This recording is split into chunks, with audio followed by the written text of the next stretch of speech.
Hello friends, இன்னைக்கு ரொம்பவே ஒரு ஹெல்தியான டேஸ்டியான பிரேக்ஃபாஸ்ட் இல்லை டின்னர் ரெசிபி தான் பார்க்க போகிறோம்.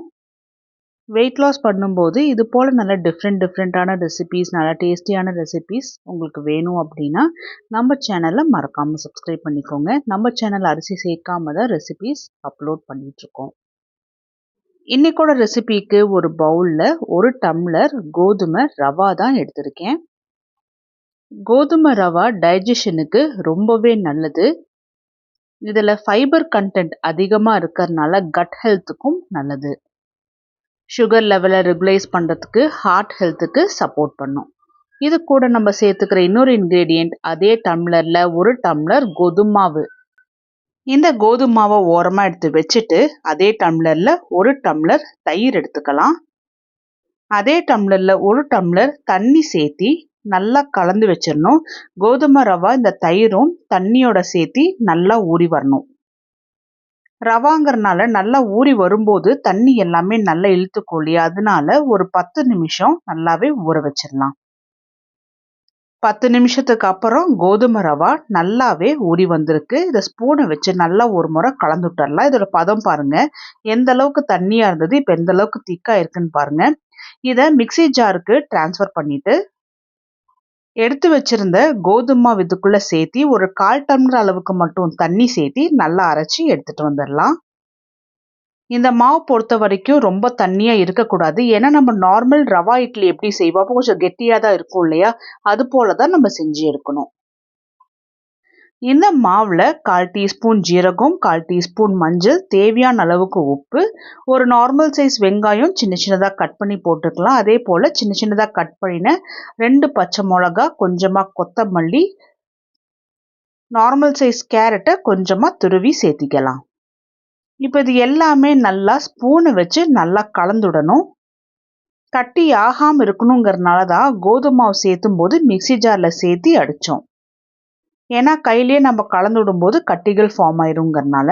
கடைசியாக இதில் 1/4 டீஸ்பூன் அளவுக்கு ஆப்ப சோடா சேர்த்தி நல்லா கலந்து விட்டுறலாம். ஆப்ப சோடா சேர்த்தும் போது மாவு நல்லாவே இலக்கம் கொடுக்கும், நல்லா சாஃப்டாக வரும். இப்போ தண்ணி எல்லாமே நல்லா உறிஞ்சிட்டு மாவு நல்லா இது போல் கெட்டியாக வந்திருக்கு. இந்த பதம் தான் கரெக்டான பதமாக இருக்கும்.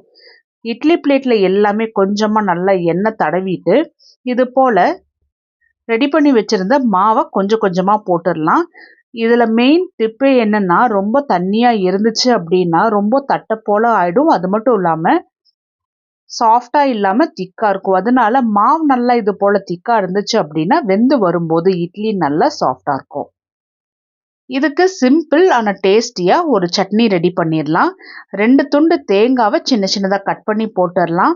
காரத்துக்காக நான் 3 பச்சை மிளகா போடுறேன், 3 டேபிள் ஸ்பூன் பொட்டுக்கடலை, தேவையான அளவுக்கு உப்பு, ஒரு கை நரைச்ச கருவேப்பிலை. ஆரம்பத்தில் நல்லா அரைச்சிட்டு அதுக்கப்புறமா தேவையான அளவுக்கு தண்ணி ஊற்றி நல்லா இது போல் அரைச்சி எடுத்துகிட்டு வந்துடலாம். மிக்சி ஜாரில் கொஞ்சமாக தண்ணி சேர்த்தி ஊற்றிட்டு திரும்பவும் நல்லா இது போல் கலந்து விட்டுட்டு தாளிப்புக்காக நான் தேங்காய் எண்ணெயில் ஜீரகமும் கருவேப்பிலையும் மட்டும்தான் போட்டிருக்கேன். ஏன்னா அதோட காரம் கரெக்டாக இருந்தது. இப்போ இந்த தாளிப்பையும் சேர்த்து சட்னியை நல்லா கலந்துட்டுட்டோம் அப்படின்னா ரொம்ப டேஸ்டியான தேங்காய் சட்னி ரெடி ஆயிடுச்சு.